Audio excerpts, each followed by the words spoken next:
this is Kalyan and welcome to our YouTube channel Kalyan Teaching Center. আজ আমরা class 5 এর lesson 2 এ যে গল্পটি রয়েছে এ ফিট অন ফিট এটিকে লাইন বাই লাইন বাংলায় আলোচনা করব। তো গল্পের শুরুতে দেখো এখানে দেখতে পাচ্ছ তিনটা প্রশ্ন দেওয়া আছে। তো প্রথম প্রশ্নে বলা what do you see in the picture, মানে এই ছবিতে তুমি কি দেখতে পাচ্ছ। What do you see in this picture, তুমি এই ছবিতে কি দেখতে পাচ্ছ। তাহলে কিসের ছবি? এটা পাহাড়ের ছবি। তো এটা হচ্ছে মাউন্ট এভারেস্টের ছবি, ঠিক আছে, এটা মাউন্ট এভারেস্টের ছবি। তাহলে এখানে উত্তরে বলবে I see Mount Everest in this picture. বা বলতে পারো I can see Mount Everest in this picture. এই ছবিতে আমি মাউন্ট এভারেস্ট দেখতে পাচ্ছি। I can see Mount Everest in this picture. Which is the highest mountain peak in the world, পৃথিবীর মধ্যে সবথেকে উঁচু পর্বতশৃঙ্গ কোনটি? মাউন্টেন পিক মানে পর্বতশৃঙ্গ। হাইয়েস্ট মাউন্টেন পিক সর্বোচ্চ পর্বতশৃঙ্গ, পৃথিবীতে সর্বোচ্চ পর্বতশৃঙ্গ কোনটি? Mount Everest. এর উত্তর হবে হুইচের জায়গায় এই হুইচের পরিবর্তে হবে Mount Everest. Mount Everest is the highest mountain peak in the world. Mount Everest হচ্ছে পৃথিবীতে সর্বোচ্চ পর্বতশৃঙ্গ। Where is it located, where is it located, এটি কোথায় অবস্থিত? লোকেটেড মানে অবস্থান বা অবস্থিত। হোয়ার ইজ ইট লোকেটেড, এটি কোথায় অবস্থিত? তাহলে উত্তরে বলবে it is located in Nepal. এটি নেপালে অবস্থিত। তাহলে it is located in Nepal, এটি নেপালে অবস্থিত। তো চলো এখন গল্পটা শুরু করা যাক। Let's read. Edmund Hillary and Tenzing Norgay were part of the British expedition to Mount Everest in 1953। তাহলে এখানে দুজন ব্যক্তির নাম বলা আছে, এডমন্ড হিলারি আর তেনজিং নরগে। এরা কারা ছিলেন? Were part of British expedition to Mount Everest in 1953। 1953 সালে ব্রিটিশদের যে মাউন্ট এভারেস্ট অভিযান শুরু হয়েছিল তারই অংশ ছিল এডমন্ড হিলারি আর তেনজিং নরগে। এক্সপেডিশন মানে অভিযান, অভিযান, ঠিক আছে। তাহলে British expedition to Mount Everest in 1953, ব্রিটিশদের অভিযান ছিল, কোথায় অভিযান ছিল? মাউন্ট এভারেস্টে। কত সালে? 1953 সালে। এই অভিযানেরই অংশ ছিল এডমন্ড হিলারি আর Tenzing Norgay. Colonel John Hunt led the expedition. তাহলে কলোনেল জন হান্ট ইনি এই অভিযানটাকে নেতৃত্ব দেন। লিড মানে নেতৃত্ব দেওয়া। Colonel John Hunt led the expedition, এই অভিযানটিকে নেতৃত্ব দেন, মানে তার কথাতেই এই অভিযানটা আয়োজন করা হয় এবং কে কোথায় যাবে, কে কী করবে, তিনি সমস্ত নির্দেশ দেন। তিনি এই দলটিকে নির্দেশ দেন। Hunt selected a team of people, all of whom were experienced climber. Hunt selected a team of people, team মানে দল, তাহলে আর সিলেক্টেড মানে হচ্ছে বাছাই করা। হান্ট একদল মানুষকে নিয়ে একটি টিম তৈরি করলো, বাছাই করে একদল মানুষকে নিয়ে একটি টিম তৈরি করলো। Hunt selected a team of people. Hunt একদল মানুষকে নিয়ে একটি টিম সিলেক্ট করলো, ঠিক আছে, বাছাই করলো, একদল মানুষের একটি টিম বাছাই করলো। বা বলতে পারো হান্ট বাছাই করে একদল মানুষকে নিয়ে একটি টিম তৈরি করলো, একটি দল তৈরি করলো। All of whom were experienced climber, যারা প্রত্যেককে ছিল কি? Experienced climber. এক্সপেরিয়েন্সড মানে অভিজ্ঞ বা পারদর্শী, ক্লাইম্বার মানে আরোহণকারী, মানে যারা চড়ে, আরোহণকারী, পর্বত আরোহণকারী, ঠিক আছে, মানে যারা পর্বতে চড়ে তাদেরকে পর্বত আরোহণকারী বলা হয়।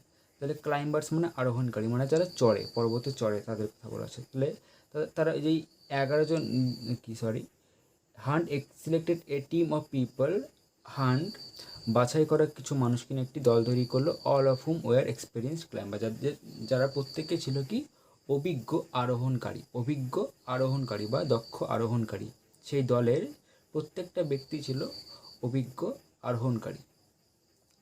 Edmund Hillary a climber from New Zealand. তাহলে এডমন্ড হিলারি কোথাকার আরোহণকারী ছিলেন?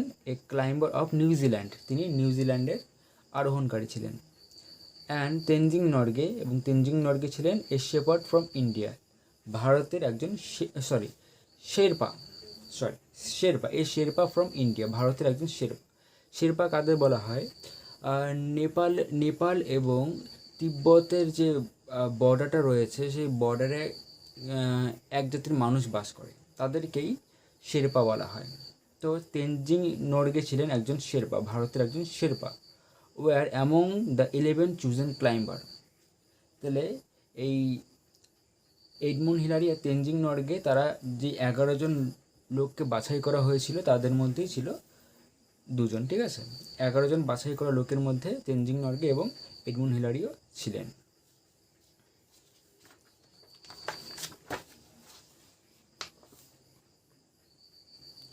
তারপরে দেখো, after months of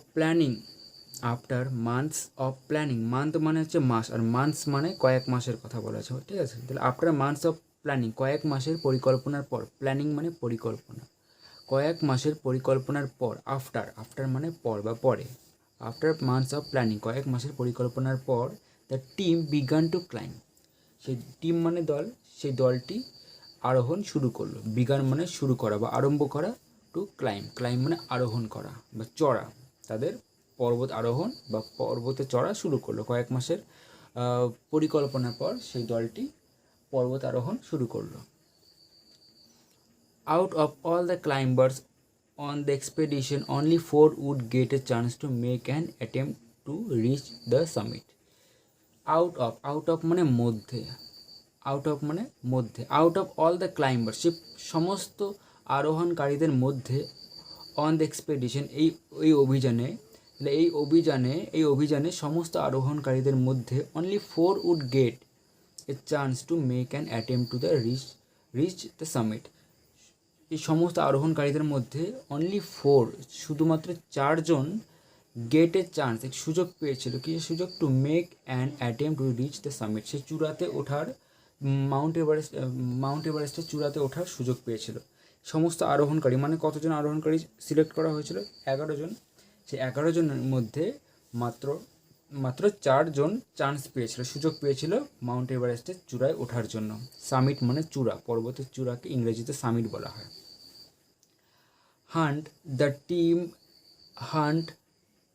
the team leader, তাহলে হান্ট কে ছিলেন? ওই দলের একজন লিডার, ঠিক আছে, লিডার মানে নেতা। তাহলে হান্ট দ্য টিম লিডার, সেই দলের নেতা, সিলেক্টেড 2 টিমস অফ ক্লাইম্বার, তাহলে হান্ট ছিলেন দলের নেতা, তো তিনি 2টি দল তৈরি করলেন। সিলেক্টেড 2 টিমস অফ ক্লাইম্বার, সেই আরোহণকারীদের 2টি টিম গঠন করলেন, 2টি টিম সিলেক্ট করলেন বা গঠন করলেন। The first team included Tom Bourdillon and Charles Evans. তাহলে প্রথম টিমে কারা কারা ছিলেন? দ্য ফার্স্ট টিম ইনক্লুডস, প্রথম টিমে রয়েছে Tom Bourdillon and Charles Evans. প্রথম টিমে রয়েছে টম বোর্ডিলন আর হচ্ছে Charles Evans. While Edmund Hillary and Tenzing Norgay made up the second team. তাহলে আর দ্বিতীয় টিমে কারা কারা ছিল? এডমন্ড হিলারি আর তেনজিং নরগে। তার প্রথম টিমে ছিল হচ্ছে টম বোর্ডিলন আর চার্লস ইভ্যান্স, আর দ্বিতীয় টিমে ছিল Edmund Hillary and Tenzing Norgay. তারপরে দেখো, the first team left on May 26, 1953 two reach the summit of Mount Everest. প্রথম টিমটি 1953 সালের মে মাসের 26 তারিখে মাউন্ট এভারেস্টের যাত্রা শুরু করে। The first team left on May 26, 1953 two reach the summit of Mount Everest. Mount এভারেস্টের চূড়ায় পৌঁছানোর জন্য তারা 1953 সালে 26শে মে যাত্রা তাদের শুরু করে। The 2 men made it up to about 30 feet short of the summit. সেই প্রথম টিমে যে দুজন ছিল, দ্য 2 men, সেই দুজন ব্যক্তি made it up to about 300 feet short of the summit. সেই মাউন্ট এভারেস্টের চূড়া থেকে 300 ফুট নিচ পর্যন্ত তারা পৌঁছতে পেরেছিল। মানে মাউন্ট এভারেস্টের যে চূড়া ছিল তার থেকে 300 ফুট নিচ পর্যন্ত তারা পৌঁছতে পেরেছিল। মানে তারা যেখানে পৌঁছেছিল সেখান থেকে মাউন্ট এভারেস্টের উচ্চতা মাত্র আর 300 ফুট ছিল, 300 ফুট বাকি ছিল। Still the highest any human being had yet reached.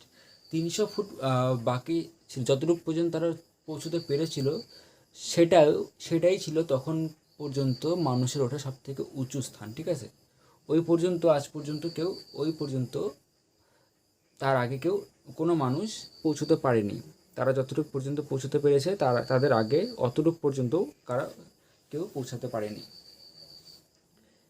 They were force to turn back after they encountered bad weather. তাদেরকে তারা তারা ফিরে আসতে বাধ্য হয়েছিল।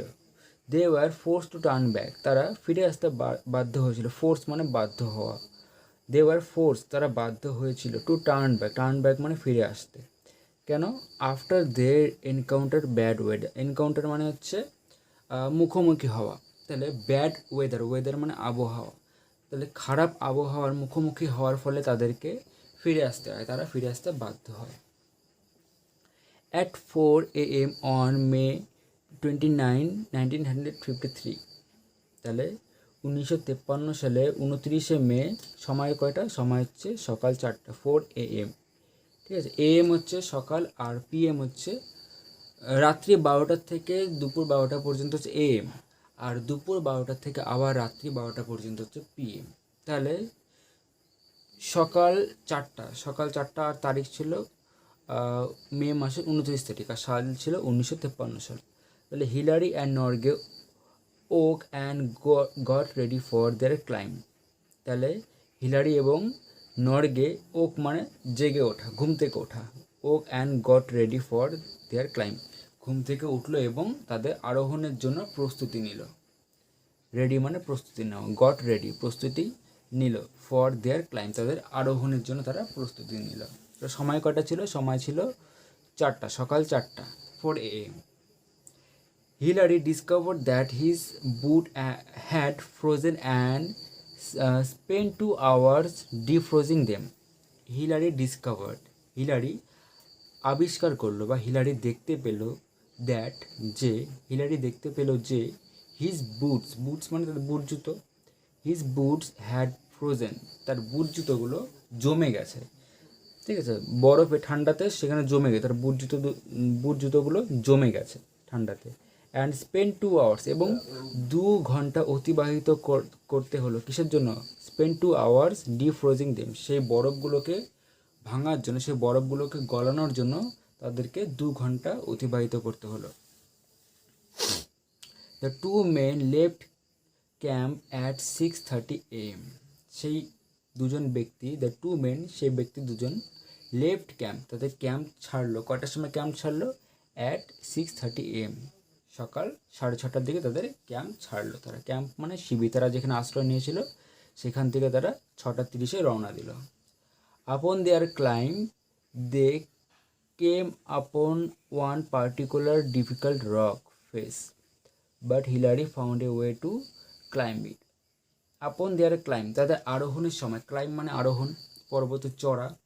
তাহলে আপন দেয়ার ক্লাইম্ব, তাদের চড়ার সময়, পর্বতে চড়ার সময়, পর্বতে আরোহণের সময়, they came upon one particularly difficult rock face, তারা পর্বতে আরোহণ করার সময় একটি কঠিন পাথর দেখতে পেলো, একটি পাথর দেখতে পেলো যেটিতে চড়া খুবই কঠিন, যেটাকে পার করা খুবই কঠিন। তাহলে তারা তাদের পর্বত আরোহণের সময় এমন একটা পাথরের মুখোমুখি হলো যে পাথরটাকে পার করা খুবই কঠিন। ডিফিকাল্ট, ডিফিকাল্ট মানে কঠিন। But Hillary found a way, কিন্তু হিলারি একটি পথ খুঁজে পেল। ফাউন্ড মানে খুঁজে পাওয়া, but Hillary found a way, way মানে পথ। হিলারি একটি পথ খুঁজে পেল, টু ক্লাইম্ব ইট, সেটিকে চড়া, কিন্তু হিলারি সেটিতে চড়ার একটি পথ খুঁজে পেল। The rock face is now called Hillary's step, যেহেতু হিলারি প্রথম ওই পাথরটিকে পার করেছিলেন, তাই সেই পাথরটির নাম দেওয়া হয় হিলারিস স্টেপ, মানে হিলারির পদক্ষেপ। স্টেপ মানে পদক্ষেপ, ঠিক আছে। তাহলে সেই পাথরটির নাম দেওয়া হয় কি? হিলারিস স্টেপ, হিলারির পদক্ষেপ। অ্যাট 11:30 a.m., 11:30 মানে 11:30 সময়, সকাল 11:30 সময়, at 11:30 a.m. Hillary and Norgay rich the summit of Mount Everest. সকাল 11:30 সময় হিলারি এবং নর্গে মাউন্ট এভারেস্টের চূড়োতে পৌঁছালো। রিচড মানে পৌঁছানো, রিচড দ্য সামিট, সামিট মানে চূড়া, কিসের চূড়া? অফ মাউন্ট এভারেস্ট, মাউন্ট এভারেস্টের চূড়াতে হিলারি এবং নর্গে পৌঁছালো। সময় ছিল তখন 11:30, 11:30। Hillary reached out to shake Norgay's hand, Hillary Tenzing নর্গের সঙ্গে হাত মেলালো। বাট নর্গে গেভ হিম এ হাগ, কিন্তু নর্গে কী করলো, তাকে হাগ মানে জড়িয়ে ধরা, কিন্তু নর্গে তাকে জড়িয়ে ধরলো, তারা আনন্দে জড়িয়ে ধরলো, নর্গে হিলারিকে আনন্দে জড়িয়ে ধরলো। ইন রিটার্ন মানে পরিবর্তে। তাহলে হিলারি কী করেছিল, Hillary reached out to shake Norgay's hand, Hillary হচ্ছে হাত বাড়িয়েছিল নর্গের সঙ্গে, হাত মেলানোর জন্য হাত বাড়িয়েছিল, কিন্তু নর্গে কী করলো, নর্গে তার পরিবর্তে তাকে জড়িয়ে ধরলো। The two men enjoyed only 15 minutes at the top of the world because of their low oxygen supply. The two men, সেই ব্যক্তি দুজন, enjoyed only 15 minutes, মাত্র 15 মিনিট সেখানে সেখানে আনন্দ করেছিল, সেখানে শুধুমাত্র 15 মিনিট এনজয় করেছিল। At the top of worlds, top মানে উঁচুতে, ঠিক আছে, টপ অফ ওয়ার্ল্ড পৃথিবীর সর্বোচ্চ স্থানে তারা মাত্র 15 মিনিট এনজয় করেছিল। কিসের জন্য? বিকজ মানে কারণ, because of their low oxygen level, low মানে কম, তাহলে তাদের অক্সিজেন সাপ্লাই, লো মানে কম, লো অক্সিজেন সাপ্লাই মানে অক্সিজেন সেখানে কম পরিমাণে ছিল, অক্সিজেনের সরবরাহ, সাপ্লাই মানে সরবরাহ, সেখানে অক্সিজেন সরবরাহ সব থেকে কম ছিল, তাই তারা বেশিক্ষণ সেখানে দেরি না করে 15 মিনিটের মধ্যে আবার নিচে নেমে আসে। They spend their time taking photographs and enjoying the view, তারা সেখানে কীভাবে সময় অতিবাহিত, স্পেন্ড মানে সময় অতিবাহিত করা, সময় কাটানো, দে স্পেন্ড দেয়ার টাইম, তারা সময় কাটায়, কীভাবে কাটায়, টেকিং ফটোগ্রাফস ছবি তুলে, টেকিং ফটোগ্রাফস মানে ছবি তুলে, অ্যান্ড এনজয়িং দ্য ভিউ এবং সেখানে দৃষ্টিগুলোকে উপভোগ করে, সে আশেপাশে সুন্দর দৃষ্টি উপভোগ করে এবং একে অপরের ছবি তুলে তারা সেখানে সময় কাটায়। Norgay placed a food offering to God, Norgay কী করলো, ভগবানের কাছে প্রসাদ অর্পণ করলো, ভগবানের প্রতি প্রসাদ অর্পণ করলো সেখানে। When their 15 minutes were up, যখন তাদের 15 মিনিট শেষ হয়ে গেল, Hillary and Norgay made their way back down the mountain, Hillary এবং নর্গে সে পর্বত থেকে নিচে নেমে এলো।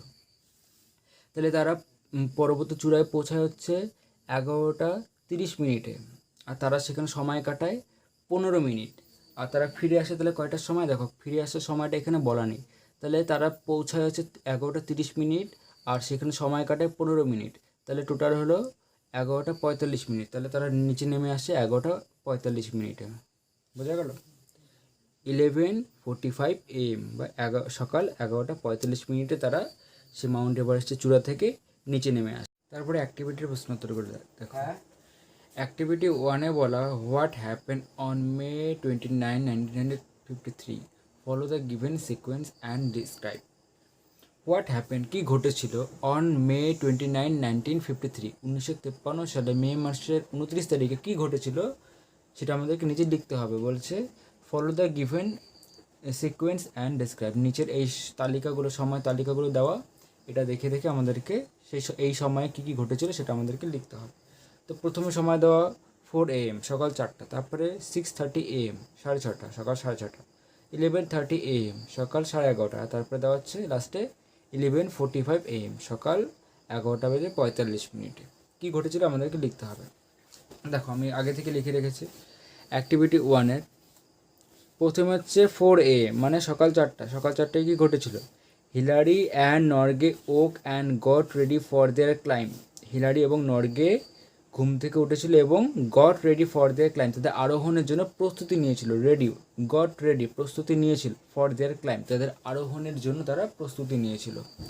তারপরে সময় হচ্ছে 6:30 AM 6:30 মিনিট, 6:30 সকাল 6:30 কী হয়েছিল, Hillary and Norgay left their camp, Hillary এবং নর্গে লেফট দেয়ার ক্যাম্প মানে তাদের শিবির ছেড়ে গিয়েছিল, লেফট মানে ছেড়ে যাওয়া, লেফট দেয়ার ক্যাম্প মানে শিবির, তারা তাদের শিবির ছেড়ে গিয়েছিল।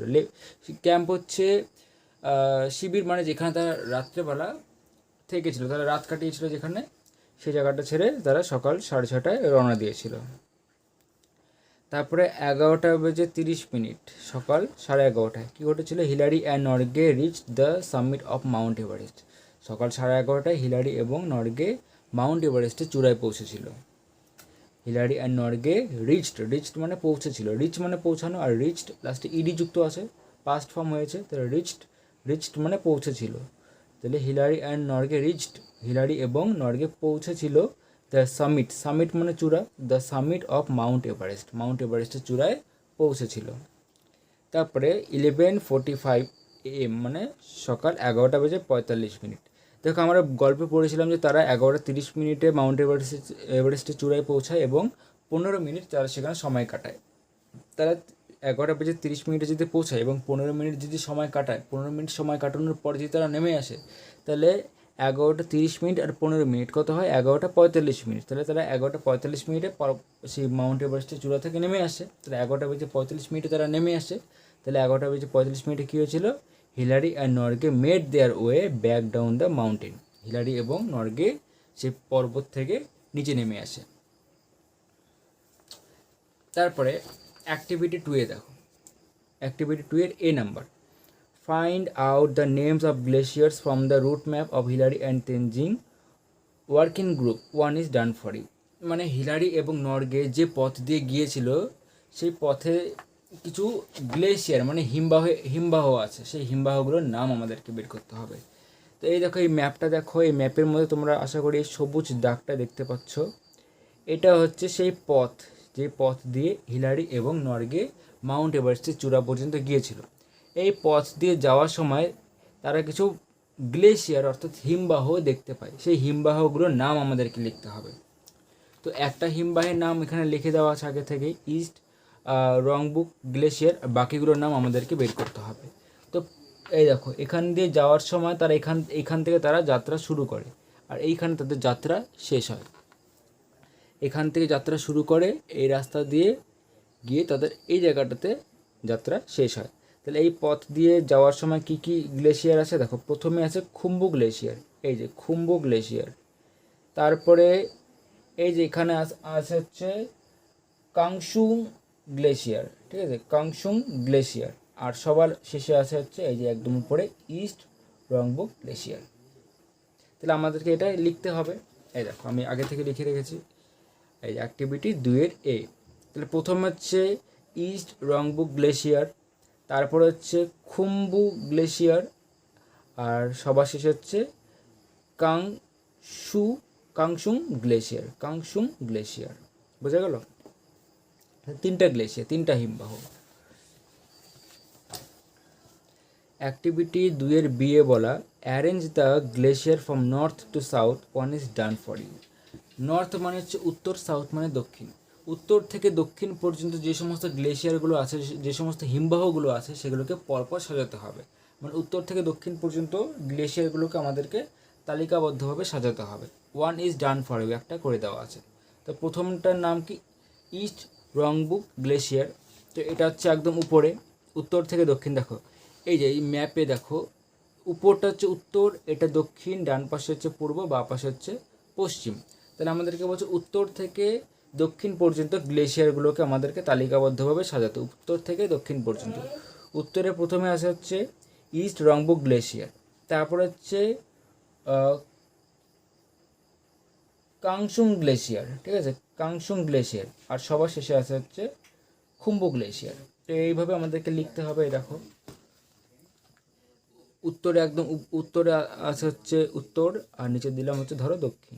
তাহলে উত্তরে প্রথমে আছে হচ্ছে ইস্ট রংবুক গ্লেশিয়ার, তারপর হচ্ছে কাংসুং গ্লেশিয়ার, আর তারপরে সবার শেষে Khumbu glacier. East Rongbuk glacier, Kangshung glacier আর খুম্বু গ্লেশিয়ার। তারপরে অ্যাক্টিভিটি 3 দেখো, অ্যাক্টিভিটি 3তে বলে let's answer the following questions, নিচের প্রশ্নগুলোর উত্তর দাও। প্রথম প্রশ্ন, who was the leader of the British Everest expedition of 1953? 1953 সালে মাউন্ট এভারেস্টের যে অভিযানটা শুরু হয়েছিল, সেই অভিযানের লিডার অর্থাৎ নেতা কে ছিলেন? হু ওয়াজ দ্য লিডার, নেতা কে ছিলেন of British Everest expedition of 1953? 1953 সালে মাউন্ট এভারেস্টের অভিযানের নেতা কে ছিলেন? তাহলে নেতা ছিলেন, দেখো তাহলে উত্তরে কী লিখেছি? Colonel John hunt, colonel John hunt. তাহলে কলোনেল জন হান্ট নেতা ছিলেন। তাহলে কলোনেল জন হান্ট ছিলেন the leader of the British expedition of 1953। তাহলে কলোনেল জন হান্ট ছিলেন 1953 সালে মাউন্ট এভারেস্টের অভিযানের নেতা, ঠিক আছে। ওয়াজ the leader of the British expedition of 1953।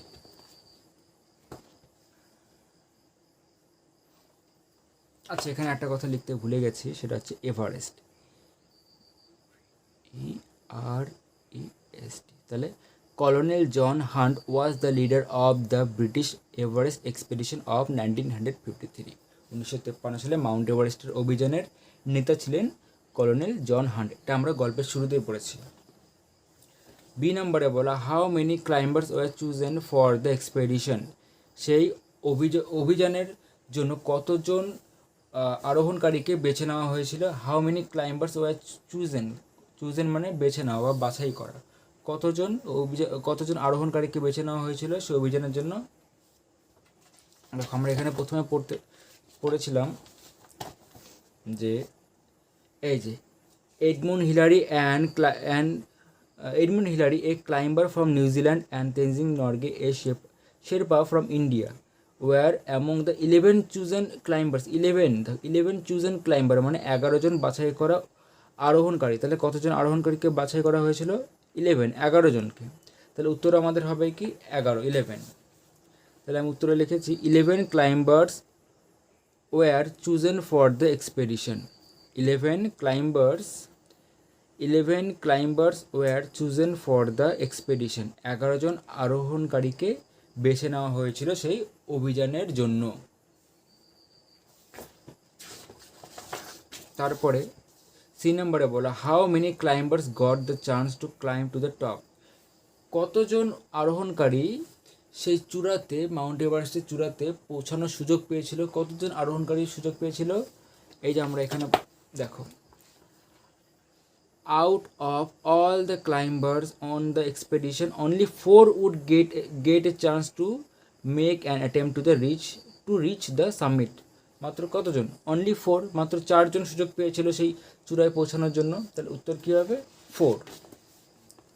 তাহলে সেটাই আমরা লিখলাম যে only 4 climbers got the chance to climb to the top. only 4, শুধু 4 জন আরোহণকারী সে চূড়ায় পৌঁছানোর জন্য সুযোগ পেয়েছিল। গট দ্য চান্স সুযোগ পেয়েছিল to climb to the top, সেই চূড়ায় পৌঁছানোর জন্য, চূড়ায় আরোহণের জন্য শুধুমাত্র 4 জন আরোহণকারী সুযোগ পেয়েছিল। Who were the member of the first team. প্রথম টিমের মেম্বার কারা কারা ছিল?